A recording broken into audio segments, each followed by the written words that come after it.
ketika megangnya harus dengan berwudu, tempatnya harus istimewa, nggak boleh tempat di bawah, nggak boleh ditempatkan di tempat sembarangan. Nah, ini juga saya ingin mengambil fawaid ya, terutama kepada jamaah yang suka yasinan. Nah, saya mohon ini untuk diviralkan. Jamaah yang suka yasinan, setelah baca surat Yasin, kumpulan surat Yasin, di situ ada tabarak, di situ ada waqiah, di situ ada doa-doa, setelah itu ditaruh di bawah. Nah, ini merupakan haram, ini tindakan yang seperti itu. Setelah baca kumpulan Yasin tahlil, ditaruh bawah, ditaruh di dekat kakinya, haram. Ini namanya tidak mengagungkan sesuatu yang diagungkan oleh Allah Subhanahu wa taala. Tidak boleh. Habis baca surat Yasin taruh di bawah. Seolah-olah tidak berharga sama sekali. Kita naruh duit di bawah aja nggak pernah, insyaallah. Apalagi naruh Al-Quran, surat Allah, ayat-ayat Allah, ada surat Yasin, surat Tabarok. Di kumpulan surat di dalam kumpulan tahlil Yasin itu kan ada Tabarok, surat Al-Muluk itu, ada surat Al-Waqi'ah, ada surat Yasin, doa-doanya, ada Ismullah, ucapan nama-nama Allah, la ilaha illallah, Ismun Nabi, nama-nama Nabi Muhammad. Kita taruh di bawah, nggak layak itu. Jadi saya minta kepada segenap takmir masjid memberikan edukasi kepada jamaah yasinannya, jamaah tahlilnya. Jangan setelah baca tahlil langsung ditaruh di bawah. Ini haram yang seperti itu, nggak boleh. Au ilmin, dan Allah juga mengagungkan yang namanya ilmu. Au jannatin, Allah juga mengagungkan yang namanya surga. Jadi kalau kita kadang-kadang membuat bahan bercandaan ya, hati-hati bisa murtad loh ya. Itu orang-orang yang mengatakan saya lebih pilih di neraka karena banyak artis di situ daripada di surga. Tapi nggak ketemu artis di neraka, nggak apa-apa deh. Yang penting saya bisa di neraka bersama para artis. Ya, kalian kasihan ya. Yang seperti itu, yang pertama meremehkan sesuatu yang telah Allah agungkan, dan itu tanda kemunafikan. Tanda orang munafik itu apabila diceritakan surga dia nggak tertarik, diceritakan neraka dia nggak takut. Ini orang munafik hakiki, sudah. Nggak ada khilaf, nggak ada perlu perbincangan. Orang munafik itu engkau ditawari surga oleh Allah dia nggak mau. Dia tawarin neraka dia juga nggak takut. Ini orang-orang yang su'ul khatimah, mati su'ul khatimah. Faliyadzubillah min dzalik. Nah, kalian harus tahu ya, artis-artis sekarang itu, lihatlah ya, ada. Saya kemarin lihat sama Baim Wong. Saya salut sama Baim Wong. Dia bulan puasa, dia Ramadan. Setelah itu dia bagi-bagi baju, bagi-bagi sembako. Masya Allah, iri saya sama orang-orang yang seperti itu. Kita masa para ulama kalah sama artis, para kiai kalah sama artis. Artis itu insya Allah yang menempati surga itu para artis sekarang. Yang menempati surga itu para artis. Artisnya bulan Ramadan dia bagi-bagi sembako, masa ulamanya di pasar, masa kiainya di pasar, ustadznya di pasar, cari baju. Sedangkan artisnya aja, artisnya borong pakaian, artisnya bagi sembako. Jadi kebalik nanti. Khawatir saya kebalik. Ini zaman-zaman yang terbalik-balik. Artisnya ibadah, artisnya mendekatkan diri kepada Allah, bagi-bagi, malah kita ke pasar, kita di tempat-tempat tidak jelas. Naudzubillah min dzalik ya. Allahumma salimna wa iyyakum. Mudah-mudahan diberikan keselamatan oleh Allah Subhanahu wa taala. Salut saya lihat ada artis itu yang notabene hidupnya mewah, notabene hidupnya jauh dari Allah, tapi tidak menyia-nyiakan bulan Ramadan. Bulan Ramadan nggak disia-siakan sama dia. Berupaya semaksimal mungkin untuk membahagiakan umat Nabi besar Muhammad Sallallahu Alaihi Wasallam. Salut, betul salut saya sama Baim Wong ya.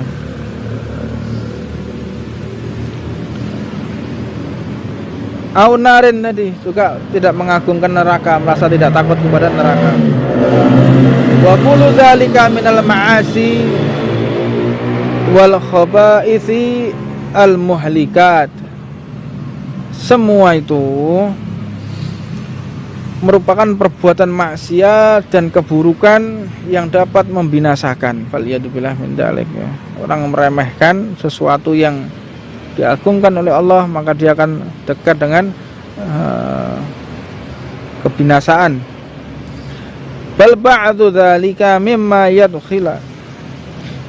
yudkhilu fil kufri fal'iyadu billahi min dzalik wal iyadu billahi min dzalik. Orang kalau meremehkan sesuatu yang telah diagungkan oleh Allah, dia akan bisa kafir. Meremehkan hujan, meremehkan surga, meremehkan neraka, meremehkan Al-Quran, meremehkan ilmu. Kita berlindung kepada Allah. Wal'iyadu billah. Wal'iyadu billah min ghadabillah. Wal'iyadu billah min ghadabillah. Kita berlindung kepada Allah dari segala kemurkaan Allah Subhanahu wa taala. Wa minal adab wujub ta'atil qalb. Termasuk adab adalah ketaatan hati. Wa min ta'atil qalb, termasuk hati yang taat kepada Allah, hati yang penuh dengan keridhaan Allah, penuh dengan kesayang dari Allah Subhanahu wa taala, al-imanu billah, ketika dia beriman kepada Allah, wal yaqin, dia yakin kepada Allah. Karena asasnya Islam, apa sih Islam itu? Al-inqiyad wal istislam, artinya berpegang teguh dan pasrah kepada agama fi ahkami syariah. Agamamu apa? Islam. Berarti Anda harus masuk di dalam al-inqiyad wal istislam, berpegang teguh dan pasrah kepada ahkam syariat, kepada hukum Allah Subhanahu wa taala. Kalau orang tidak bisa berpegang teguh, tidak bisa patuh, maka dia tidak beragama Islam. Dia nggak sholat, berarti dia nggak Islam. Dia nggak zakat, berarti dia nggak Islam. Dia nggak haji, dia nggak umroh, berarti dia nggak Islam. Dikatakan Islam itu dia ketika taat kepada Allah, pasrah kepada Allah, berserah diri kepada Allah, patuh atas semua hukum Allah, baru boleh dia dikatakan Islam. Nah, Masya Allah. Berikutnya wattawadhu', termasuk rendah hati. Itu orang yang taat hatinya kepada Allah Subhanahu wa taala. Jadi termasuk tanda taatnya hati itu ketika kita tawadhu, dan tawadhu ini nggak bisa dipolitisir, nggak bisa diskenariokan. Orang tawadhu itu nggak bisa dipura-pura, justru malah tempat masuknya iblis. Tempat masuknya iblis ini kalau orang udah merasa dirinya tawadhu. Tawadhu itu tempatnya di hati, bukan di fisik. Tawadhu bukan. Orang ini loh tawadhu, dia nunduk terus, bukan. Itu sopan, santun, ya. Tapi tawadhu rendah hati, yang benar-benar tawadhu tempatnya di hati. Tapi ada yang apa yang ada di dalam hati itu akan dicerminkan oleh fisik, ya. Akan didhahirkan oleh fisik. Nah, tugas kita bukan untuk mengadili orang, tugas kita adalah untuk berprasangka baik kepada saudara muslim kita. Jadi tawadhu itu tempatnya di hati. Jadi yang tahu kapan ini tawadhu dan tidak, itu hanya Allah. Malaikat pun nggak tahu kapan orang ini rendah hati, kapan orang ini sombong, kapan orang ini sum'ah, kapan orang ini gila popularitas. Itu yang tahu hanyalah Allah Subhanahu wa taala. Manusia nggak tahu. Yang tahu hanyalah Allah Subhanahu wa taala. Tugas kita jangan seperti Tuhan. Tugas kita sebagai manusia yaitu berprasangka baik antara satu dengan yang lainnya. Karena orang kalau sudah nggak tawadhu ini berbahaya. Apalagi orang merasa dirinya tawadhu. Setannya setan. Al-Imam Ghazali dalam Bidayatul Hidayah itu diceritakan di bab Muhlikat Munjiat juga, ya. Itu kalian kalau ingin tahu setannya setan, setan itu punya setan. Setan itu masih punya setan lagi. Oh, orang kok kayak setan, ya. Berarti orangnya diganggu oleh setan. Lah ada setannya setan ini. Siapa itu? Orang yang merasa dirinya tawadhu. Ini setannya setan. Dia duduk di belakang sama nunduk gini. Fisiknya nunduk, tempatnya di belakang, tapi hatinya merasa dirinya tawadhu. Saya itu orang alim, saya itu orang soleh. Tempat saya itu harusnya di depan bersama para ulama. Cuman karena saya itu tawadhu, maka saya duduk di belakang. Ini setannya setan. Harus hati-hati kita. pinter setan itu. Jadi kita di belakang nunduk begitu. Di belakang seolah-olah merasa dirinya ini pantasnya duduk di depan, nggak pantas duduk di belakang. Faliyadzubillah min dzalik. Hati-hati, setan itu sangat cerdas sekali. Ilmunya tuh up to date. Ilmunya tuh berkembang terus mulai zaman Nabi Adam sampai saat ini. Itu sangat canggih sekali. Namun rahmat Allah ya. Rahmatnya Allah itu, setan tuh kalau menggoda dikelas-kelaskan. Jadi setannya para ulama dengan setannya kita tuh beda.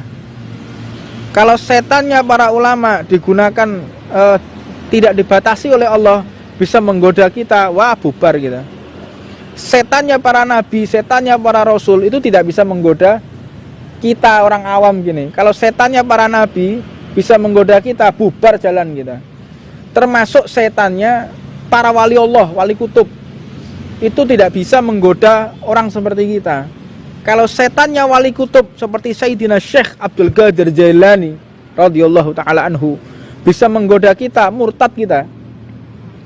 Sayyidina Syekh Abdul Qadir Jailani itu pernah didatangi suara, datang suara.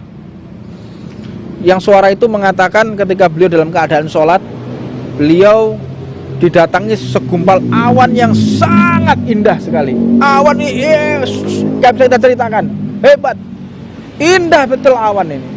Sampai akhirnya awan ini mendatangi Sayyidina Syekh Abdul Qadir Jailani dan mengatakan, ya ibadi, wahai hambaku, hari ini aku telah bebaskan kewajiban yang telah aku perintahkan. Sesungguhnya engkau telah memiliki kutbiyah, wali kutub, sehingga kewajiban-kewajiban yang telah aku tentukan aku bebaskan. Engkau sudah masuk ke dalam surga. Engkau seperti orang-orang yang dekat denganku, yang tidak ada batasan antara aku dengan hambaku yang lain, yang telah mendahuluimu.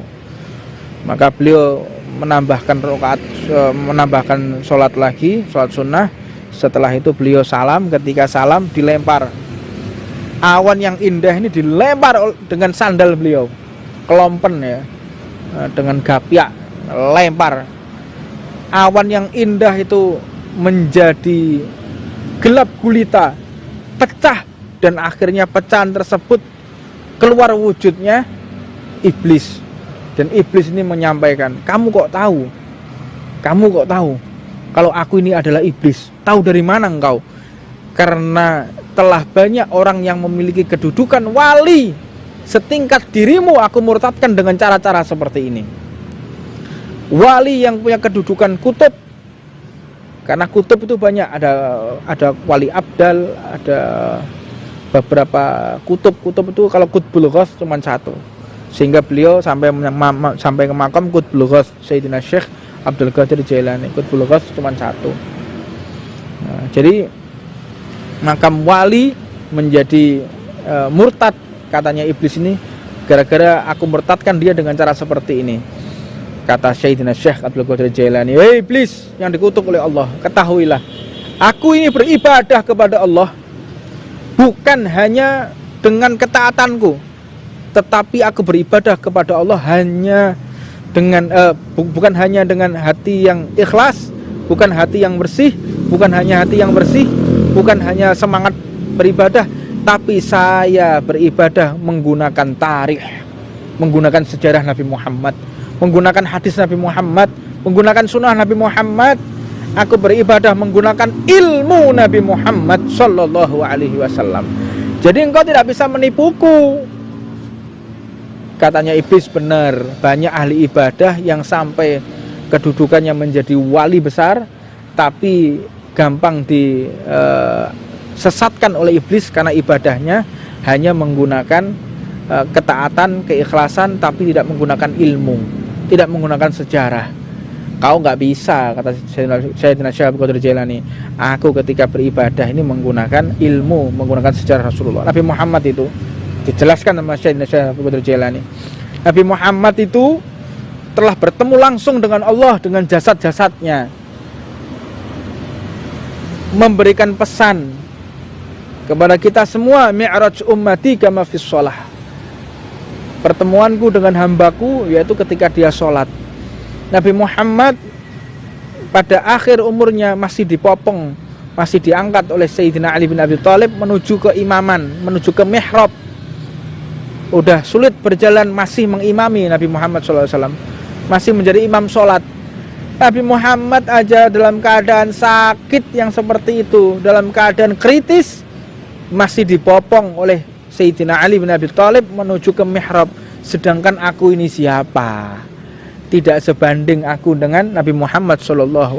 Bahkan Sayyidina Syekh Abdul Qadir Jailani mengatakan, debu yang ada di sandal para sahabat Nabi Muhammad itu lebih agung daripada aku sebagai wali kutub. Kedudukan debu yang menempel di sandalnya para sahabat Nabi Muhammad radhiyallahu ta'ala anhum wa ardhahum wa nafa'anallahu bihi bi'ulumihim, itu tidak sebanding dengan aku jauh lebih rendah dibanding debu yang menempel di sandalnya para sahabat Nabi Muhammad SAW. Ibadah dengan tawadhu, ibadah dengan ilmu, mantap akhirnya, tidak bisa diganggu oleh siapapun. Jadi kalau sudah orang ibadah, dia nggak punya hati yang bagus, dia ibadah nggak punya ilmu yang bagus, fikihnya nggak bagus, dia gampang disesatkan oleh iblis yang dikutuk oleh Allah Subhanahu wa Ta'ala. Ini yang bisa saya sampaikan di pertemuan yang singkat ini. Pak, insya Allah kita akan bahas besok tentang masalah nasihat lil muslimin. Kita dakwah, termasuk taatnya hati itu nasihat lil muslimin. Kita mengajak orang di jalan Allah. Nasihat yang baik itu bagaimana? Nasihat yang tepat itu bagaimana? Dan apa kunci rahasia nasihat Nabi Muhammad selalu diikuti oleh umatnya? Nasihat Nabi Muhammad selalu diikuti oleh sahabatnya. Apa rahasia? Insya Allah besok kita akan bahas masalah nasihatul lil muslimin wassakha wa husnudzan wa ta'zim sa'irillah wa syukru ala ni'amillah kal islam wa ta'ah wa sa'irin ni'am. Banyak yang akan kita bahas besok insya Allah. Apabila tidak jam 4 sore, ya insya Allah besok jam 9 malam seperti biasa, atau jam 8 malam. Wallahu a'lam. Jadwal kita masih tentatif dan mudah-mudahan tetap diberikan istiqomah oleh Allah Subhanahu wa Ta'ala. Rabbana atina fid dunya hasanah wa fil akhirati hasanah wa qina adzabannar. Wa 'ala masyikhuna wa 'ala mana masyikhuna wa 'ala habib Muhammad sallallahu alaihi wasallam wa 'ala mana wa al habib Muhammad jawab wa 'ala mana habib tuha bil ba'i wa 'ala habib Muhammad wa 'ala hadratin nabi siril Fatihah. Bismillahirrahmanirrahim. Assalamualaikum warahmatullahi wabarakatuh. Alhamdulillah, wassalatu wassalamu ala rasulillah sayyidina Muhammad ibn Abdillah wa ala alihi wa sahbihi wa man tabi'ahu bi ihsanin ila yaumiddin. Subhanaka la ilma lana illa ma 'allamtana innaka antal alimul hakim. Rabbi shrah li sadri wa yassir amri wa hlul 'uqdatam min lisani yafqahu qawli. Alhamdulillah, puja dan puji syukur kita haturkan kepada Allah Subhanahu wa Ta'ala yang telah memberikan kita semua kenikmatan, terutama nikmat Islam, nikmat iman, nikmat untuk taat kepada Allah Subhanahu wa Ta'ala. Karena sesungguhnya yang paling berharga di dunia ini adalah kenikmatan rezeki berupa ketaatan.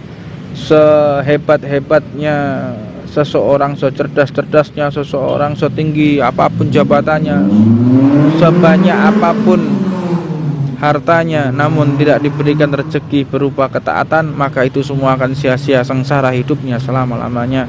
Maka kita minta kepada Allah Subhanahu wa Ta'ala agar kita diberikan senantiasa rezeki yang membuat kita taat kepada Allah.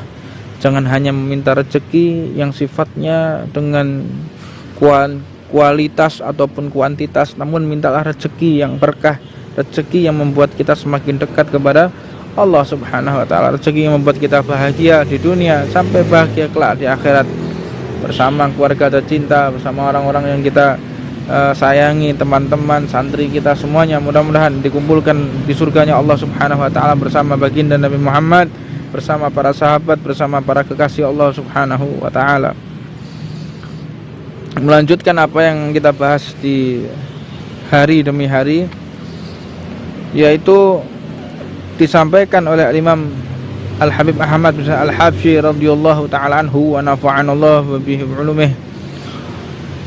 Wa min ma'asihil israr ala ma'siyatillah wal bukhur bima aujaballahu ta'ala wa su'udzonu billah wa bi khalqillah.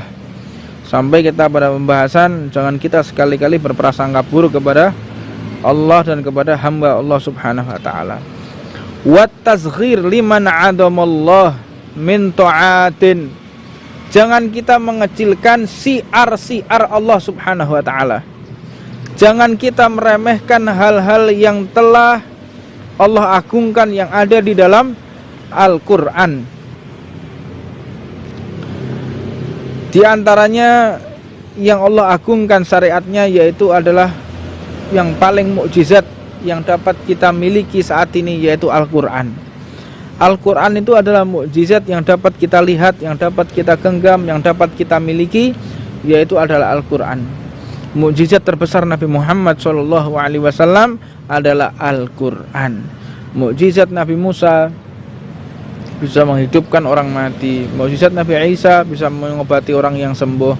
Mukjizat Nabi Allah Ibrahim selamat dari api. Mukjizat para nabi yang lain, Nabi Yusuf dengan ketampanannya, Nabi Daud dengan suaranya. Semua itu tidak bisa diturunkan kepada umatnya mukjizatnya. Namun mukjizat Nabi Muhammad bisa sampai kepada umatnya yaitu Al-Qur'anul Karim.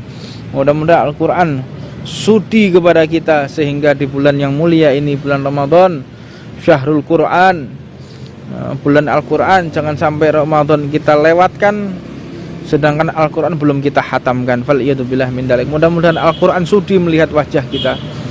Jadi manakala Al-Quran tidak dapat kita baca, bukan Al-Quran yang tidak dapat kita baca, namun Al-Quran tidak sudi untuk melihat wajah kita.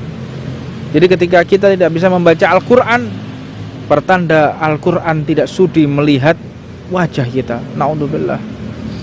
Kalau kita tidak bisa membaca Al-Quran, pertanda kita tidak akan mendapatkan naungan Al-Quran, baik itu di alam kubur, baik di mahsyar, sampai ke sirat. Berarti kita tidak dapat perlindungan daripada syafaat daripada Al-Quran. Fal'iyadzubillah min dalik. Mudah-mudahan Al-Quran cinta kepada kita dan kita pun cinta Al-Quran, sehingga kita dapat menghafal Al-Quran, sehingga kita dapat membaca Al-Quran, khususnya di bulan Ramadan ini.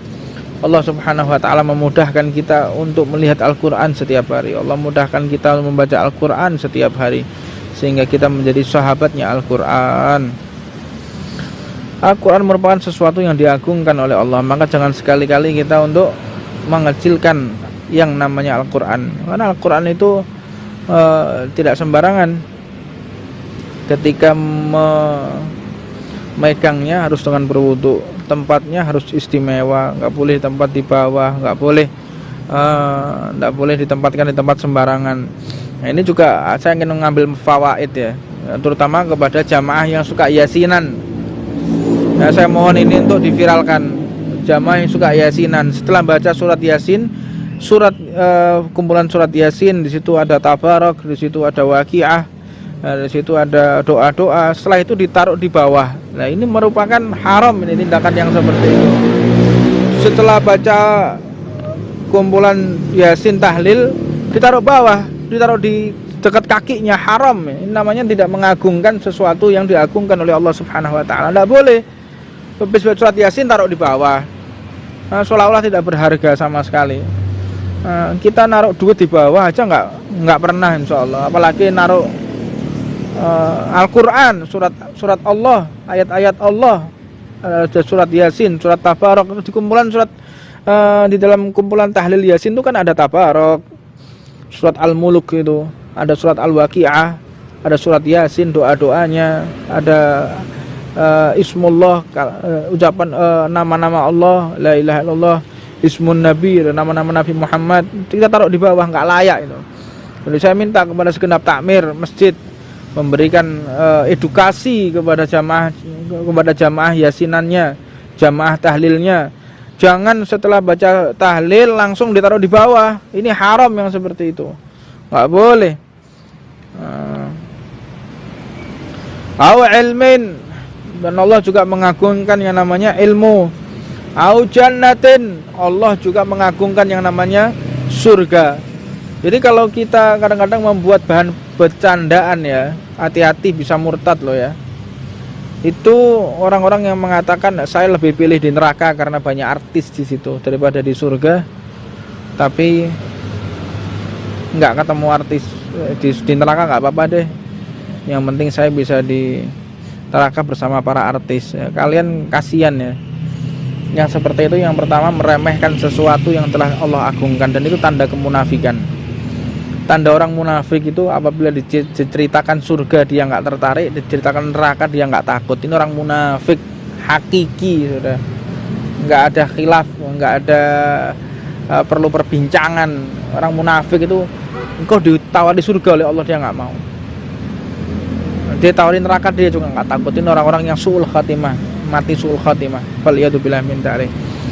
Nah, kalian harus tahu ya, artis-artis sekarang itu, lihatlah ya, ada saya kemarin lihat sama Baim Wong. Saya salut saya sama Baim Wong. Dia bulan puasa, dia Ramadan. Setelah itu dia bagi-bagi baju, bagi-bagi sembako.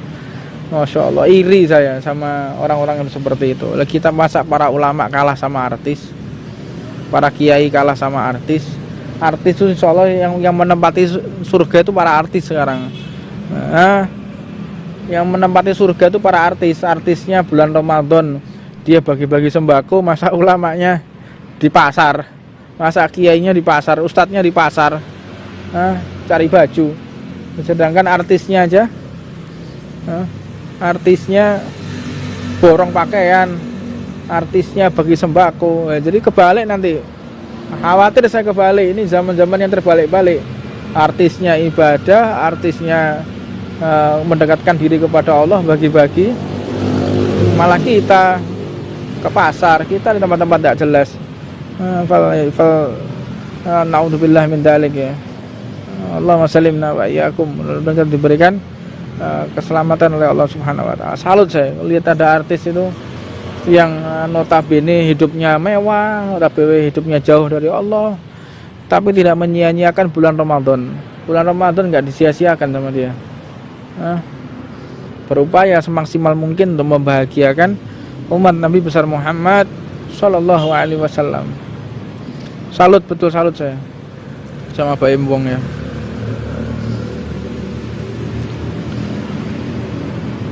Aunarin tadi juga tidak mengagungkan neraka, merasa tidak takut kepada neraka.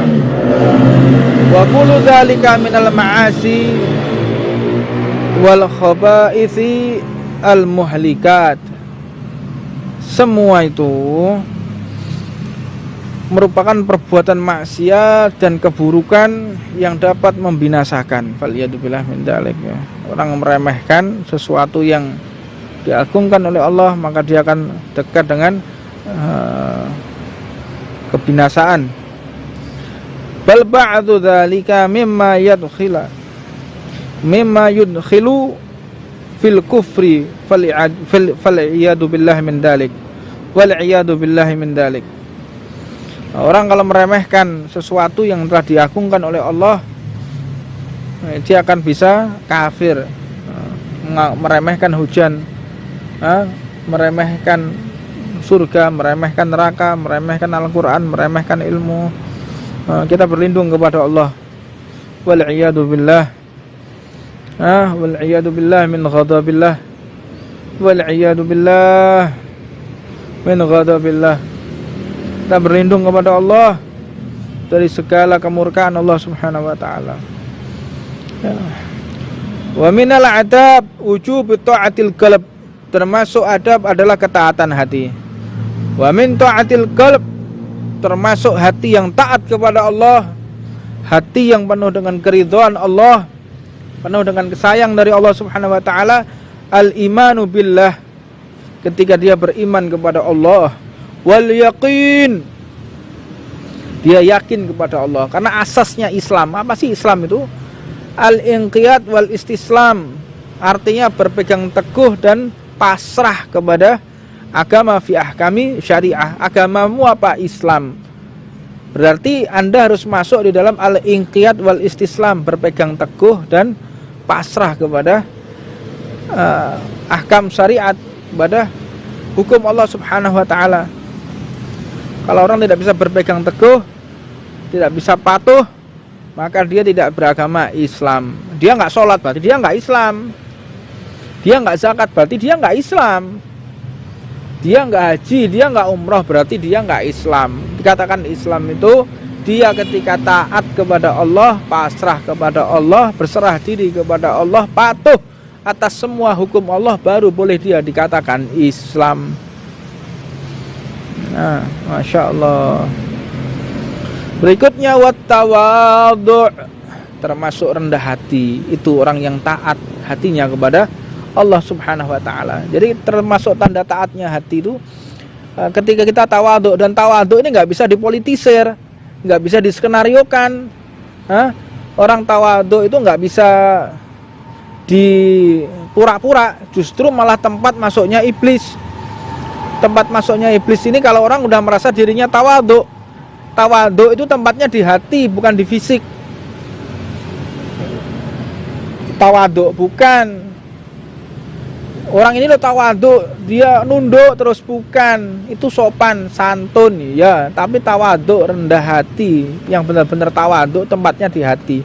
Tapi ada yang apa yang ada dalam hati itu akan dicerminkan oleh fisik, ya. Akan didhahirkan oleh fisik. Nah, tugas kita bukan untuk mengadili orang, tugas kita adalah untuk berprasangka baik kepada saudara muslim kita.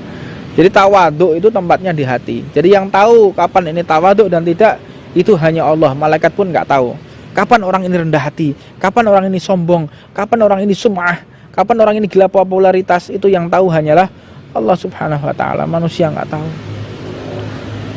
Yang tahu hanyalah Allah Subhanahu wa ta'ala. Tugas kita jangan seperti Tuhan. Tugas kita sebagai manusia yaitu berprasangka baik antara satu dengan yang lainnya. Karena orang kalau sudah nggak tawadhu ini berbahaya. Apalagi orang merasa dirinya tawadhu. Setannya setan. Al-Imam Ghazali dalam Bidayatul Hidayah itu diceritakan di bab Muhlikat Munjiat juga, ya. Itu kalian kalau ingin tahu setannya setan, setan itu punya setan. Setan itu masih punya setan lagi. Oh, orang kok kayak setan, ya. Berarti orangnya diganggu oleh setan. Lah, ada setannya setan ini. Siapa itu? Orang yang merasa dirinya tawadhu. Ini setannya setan. Dia duduk di belakang sama nunduk gini. Fisiknya nunduk, tempatnya di belakang, tapi hatinya merasa dirinya tawadhu. Saya itu orang alim, saya itu orang soleh. Tempat saya itu harusnya di depan bersama para ulama. Cuman karena saya itu tawadhu, maka saya duduk di belakang. Ini setannya setan. Harus hati-hati kita. Pinter setan itu. Jadi kita di belakang nunduk begitu. Di belakang seolah-olah merasa dirinya ini pantasnya duduk di depan, nggak pantas duduk di belakang. Faliyadzubillah min daling. Hati-hati, setan itu sangat cerdas sekali. Ilmunya itu up to date. Ilmunya itu berkembang terus mulai zaman Nabi Adam sampai saat ini. Itu sangat canggih sekali. Namun rahmat Allah, ya. Rahmatnya Allah itu, setan tuh kalau menggoda dikelas-kelaskan. Jadi setannya para ulama dengan setannya kita tuh beda. Kalau setannya para ulama digunakan tidak dibatasi oleh Allah, bisa menggoda kita, wah bubar kita. Setannya para nabi, setannya para rasul itu tidak bisa menggoda kita orang awam gini. Kalau setannya para nabi bisa menggoda kita, bubar jalan kita.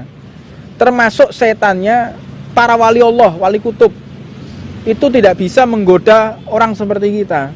Kalau setannya wali kutub seperti Sayyidina Syekh Abdul Qadir Jailani radhiyallahu ta'ala anhu bisa menggoda kita, murtad kita. Sayyidina Syekh Abdul Qadir Jailani itu pernah didatangi suara, datang suara. Yang suara itu mengatakan ketika beliau dalam keadaan sholat, beliau didatangi segumpal awan yang sangat indah sekali. Awan ini gak bisa kita ceritakan, hebat, indah betul awan ini.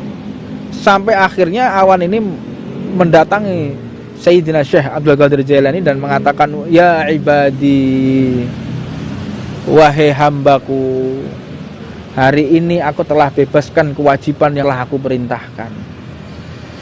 Sesungguhnya engkau telah memiliki kutbiyah, wali kutub, sehingga kewajiban-kewajiban yang telah aku tentukan aku bebaskan. Engkau sudah masuk ke dalam surga. Engkau seperti orang-orang yang dekat denganku, yang tidak ada batasan antara aku dengan hambaku yang lain. yang telah mendahuluimu. Maka beliau menambahkan sholat lagi, sholat sunnah. Setelah itu beliau salam. Ketika salam dilempar awan yang indah ini, dilempar dengan sandal beliau, kelompen ya, dengan gapyak, lempar. Awan yang indah itu menjadi gelap gulita, pecah, dan akhirnya pecahan tersebut keluar wujudnya iblis. Dan iblis ini menyampaikan, kamu kok tahu kalau aku ini adalah iblis? Tahu dari mana engkau? Karena telah banyak orang yang memiliki kedudukan wali setingkat dirimu, aku murtadkan dengan cara-cara seperti ini. Wali yang punya kedudukan kutub, karena kutub itu banyak, ada wali abdal, ada beberapa kutub itu. Kalau Qutbul Ghaus cuma satu, sehingga beliau sampai ke makam Qutbul Ghaus Sayyidina Syekh Abdul Qadir Jailani. Qutbul Ghaus cuma satu.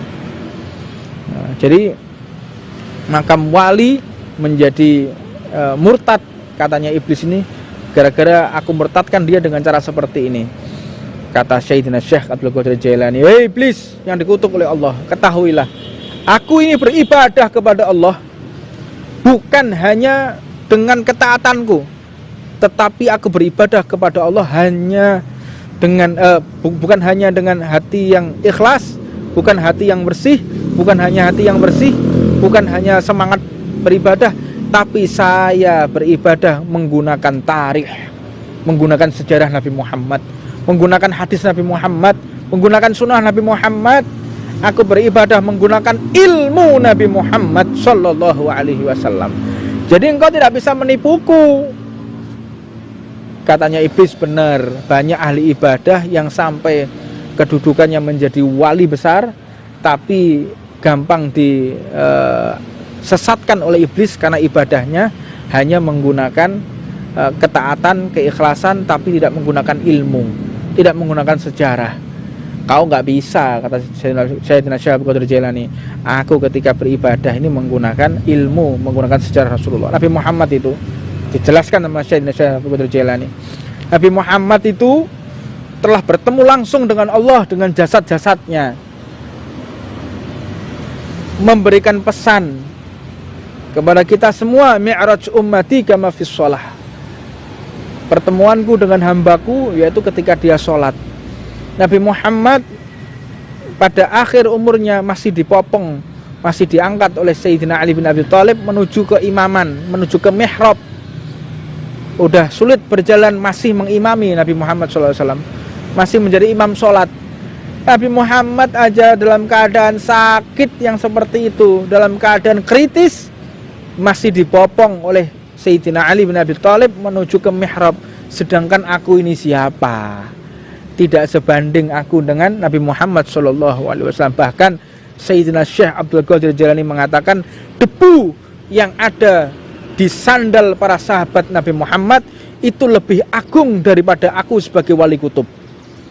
Kedudukan debu yang menempel di sandalnya para sahabat Nabi Muhammad radhiyallahu ta'ala anhum wa ardhahum wa nafa'anallahu bihi bi'ulumihim, itu tidak sebanding dengan aku jauh lebih rendah dibanding debu yang menempel di sandalnya para sahabat Nabi Muhammad Shallallahu Alaihi Wasallam. Ibadah dengan tawadhu, ibadah dengan ilmu, mantap, akhirnya tidak bisa diganggu oleh siapapun. Jadi kalau sudah orang ibadah, dia nggak punya hati yang bagus, dia ibadah nggak punya ilmu yang bagus, fikihnya nggak bagus, dia gampang disesatkan oleh iblis yang dikutuk oleh Allah Subhanahu Wa Taala. Ini yang bisa saya sampaikan di pertemuan yang singkat ini.